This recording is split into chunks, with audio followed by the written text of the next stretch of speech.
कौनवा मारे। जिला नवादा में हमर बेटा खिलल ह कौनवा मारे। मार देव गोली सराबा रे बची के रहिहा घरवा में। मार देव गोली सराबा रे बची के रहिहा घरवा में। जिला नवादा में हमर बेटा खिलल ह कौनवा मारे। जिला नवादा में हमर बेटा खिलल ह कौनवा मारे। मार देव गोली सराबा रे बची के रहिहा घरवा में। मार देव गोली सराबा रे बची के रहिहा घरवा में।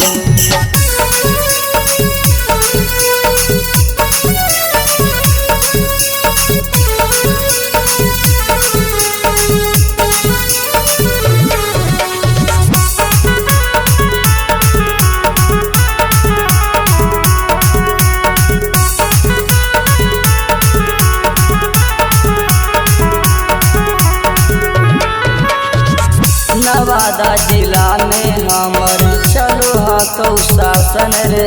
केतनो मर्डर करिय कुछ नहीं बोलो प्रशासन रे। नवादा जिला में हमर चलो हा कौ शासन रे।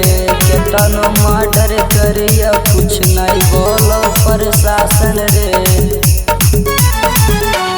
केतनो मर्डर करियो नवादा में नहीं ले तो के सवारे।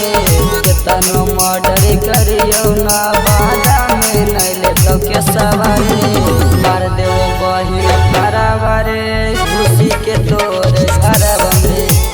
मार देव बहिन घरवा रे खुशी के तोर घरवा में।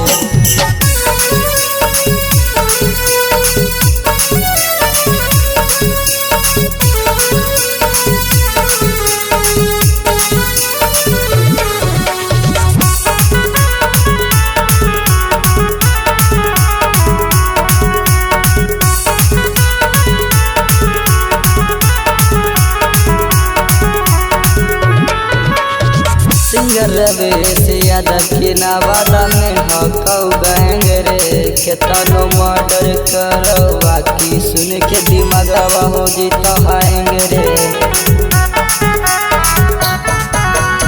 सिंगर रवेश यादव के नवादा में हकौ गैंग रे। केतनो मर्डर करवा की सुन के दिमागवा हो जीतो हैंग रे।